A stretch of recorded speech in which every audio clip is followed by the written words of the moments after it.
What appears consistent and what appears inconsistent in Dominic Cummings' statements to the House of Commons Select Committee under questioning on Wednesday, 26th of May, 2021.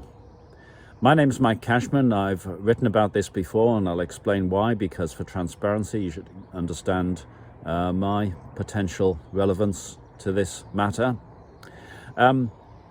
I first of all thought of headlining this, what do I believe and what do I not believe about the matter. That is where I'm coming from, but to be honest, it's not important what I believe and what I don't believe. But I think the question of consistency with what else we know and inconsistency is relevant, so I'll try and use that language. I found an awful lot of the evidence very consistent with what we already know, and the fuller picture was painted. The picture that was painted was of somebody who felt he had, armed with information from others, considerable insights into the situation, into a matter of grave national importance, and for months and months was unable to influence decisions in the way that he felt was absolutely essential. Now, for me, I feel that I can understand that. And let's be aware of the character of Dominic Cummings as has been presented by Dominic Cummings amongst other people. He has displayed a contempt for existing institutions. I use the word correctly because the House of Commons Select Committee had previously considered him to be in contempt for not turning up there. And in his account at yesterday's Select Committee, when he did turn up, it's clear that he was contemptuous of Cabinet, of the Cobra process, for reasons that he explained, and for much of the mechanisms of government. In psychology terms, the psychology of archetypes, he shows clear indications of what we call being a destroyer. Now, there's nothing wrong with being a destroyer if you see that things are wrong and your ability is to change them radically, to remove what's there and replace with something better. But it's not clear that Dominic Cummings managed to replace with something better. He showed considerable contempt for the way that government worked, but of course he wasn't at the heart of previous governments. He was at the heart of the Johnson government, and he found in that situation that government didn't work very well, and I'm not surprised. When I first applied to do an MBA at Cranfield, the documentation there stressed it's all very well having the correct analysis of the situation, but what you need to do to be effective is to convince people of that analysis. So simply having the insights and the model and saying, I know what we should really be doing, doesn't cut it. And that's the situation that Dominic Cummings presented to us. And so he dismantled or bypassed existing processes, Cabinet, and unrepentant for doing so. He thought they were not fit for purpose. So in doing that, he is taking responsibility for saying, I know a better way of governing the country. But he didn't. He wasn't able to make his alternative way effective.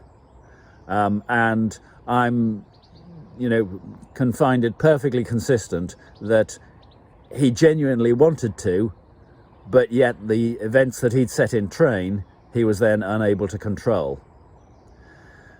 One can certainly ask questions about his statement that Boris Johnson was completely unfit to be Prime Minister. When did he realise that? Did he realise that when he was working with him in a referendum campaign where Boris Johnson's objective, and surely Cummings knew this, Johnson's objective was to become Prime Minister? Did he realise that when he supported the 2019 general election deceitful Tory campaign designed to put Boris Johnson in as Prime Minister with the mendacious slogan, "Get Brexit Done," and the references, which we now know to be complete nonsense, and many of us did at the time, to the oven-ready deal? Did he realise that then?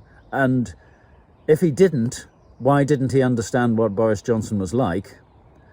And if he did, why did he take the steps that were effective, that produced the result of giving Britain a totally unsuitable Prime Minister?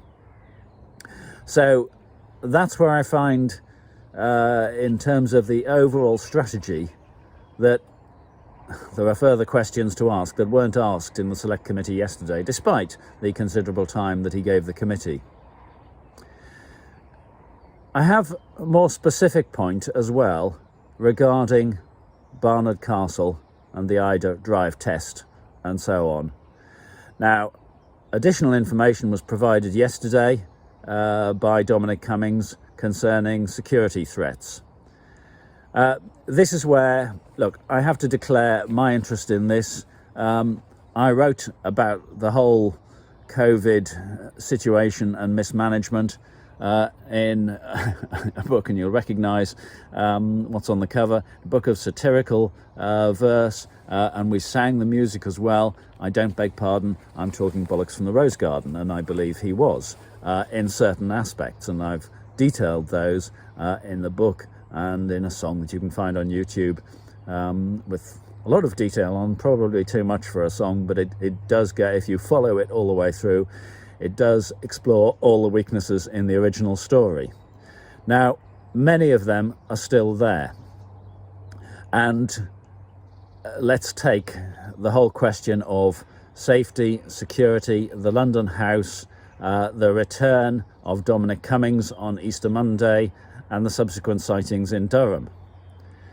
His amended story still makes absolutely no sense to me for a number of reasons. It leaves a number of questions unanswered.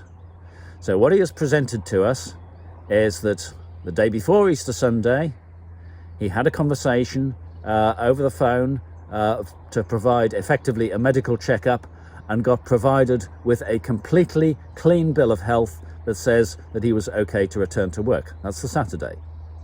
On Easter Sunday, he felt very weak. This is according to the Select Committee yesterday, unable to walk 50 metres, and decided to do this half-hour iDrive test to Barnard Castle. His wife was very worried about him as well.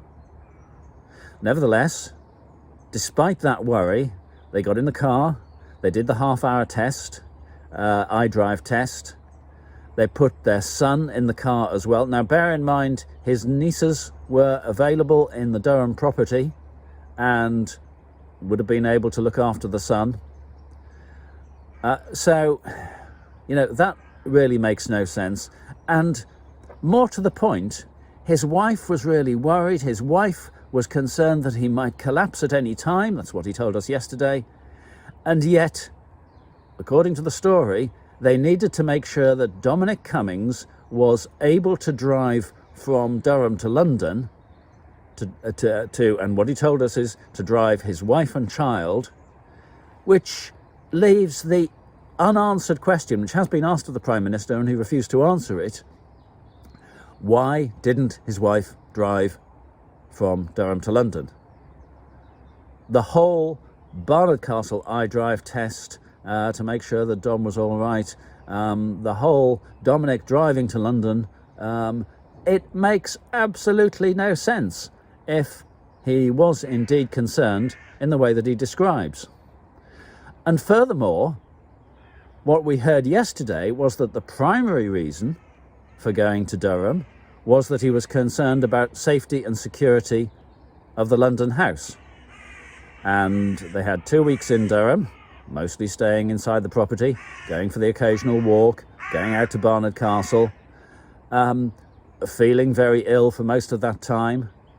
And according to the story yesterday, on Easter Monday, suddenly all those concerns about the security of the house in London, which had been worrying him all the way through March. And, you know, I don't condone any of the threats, whatever, but the story is that that concern had said to him anyway that he needed to get out of London.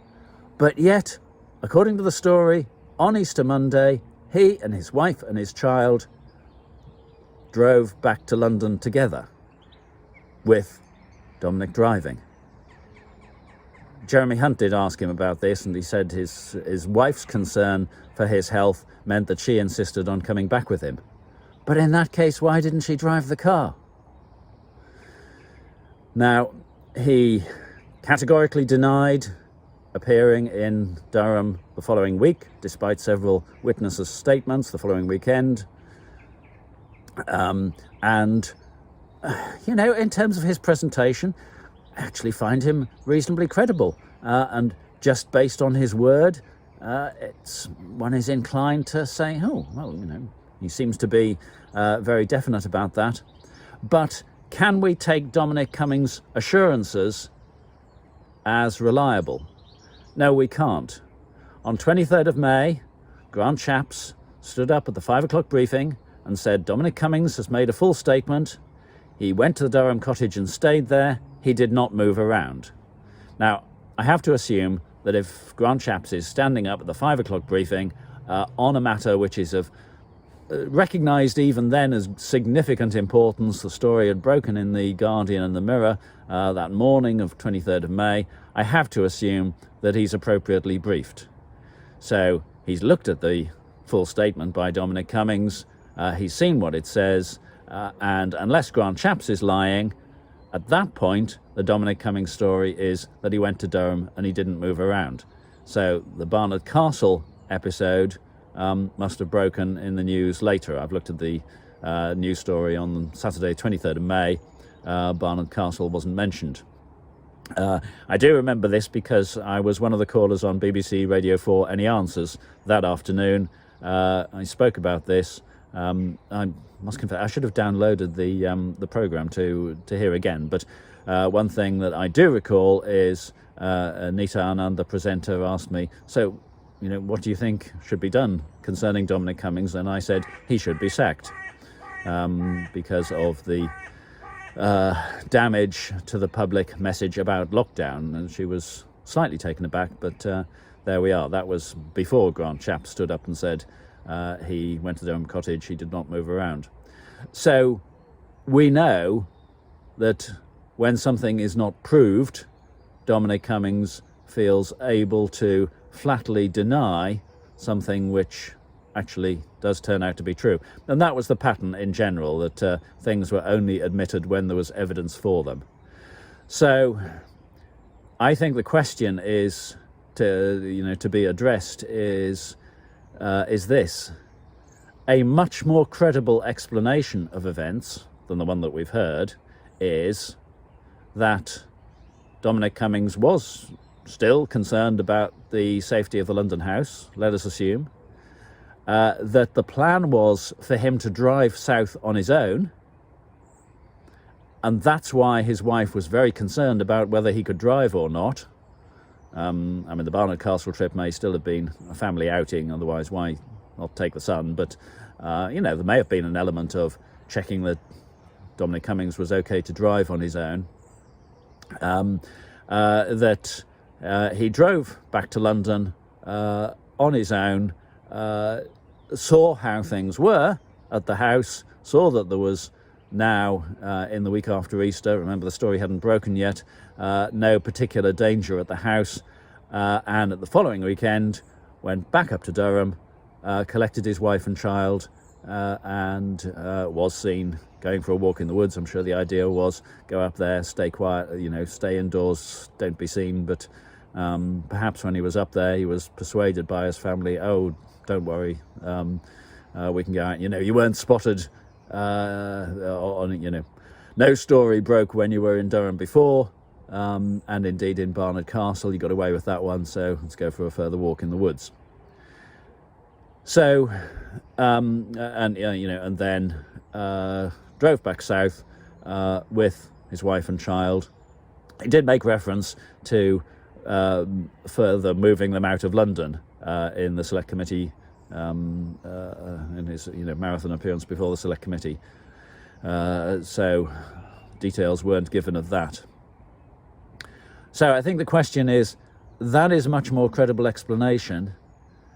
And so please can you explain why it was that Cummings felt that he had to be the driver when he appeared to be, by his own account, not in a reliable state of health to do that, or were indeed his wife and child still up in Durham, and did he go back there? The evidence that was provided, he said he had phone evidence to demonstrate that he was still in London. So I have well, it is perfectly credible that he had a phone which he left in London with an aide or with a friend, and maybe there was some activity generated on it during the weekend after Easter. He said that he had shown this evidence to the Prime Minister, and it had convinced the Prime Minister, but the requests for other people to see that evidence were refused. And so I conclude from that it seems we have evidence that a mobile phone he had didn't drive back up to Durham on its own. But what about Dominic Cummings? So still questions to be answered. Broadly, as I say, I find that I can believe an awful lot of what he said.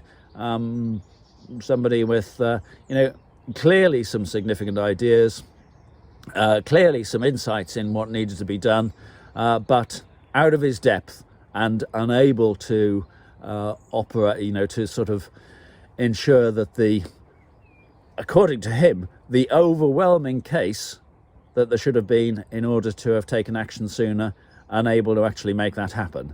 So out of his depth, as to be fair, he himself acknowledged. I found all that quite credible. But aspects of the story certainly still leave questions to be answered. And, of course, that's why we need a full public inquiry.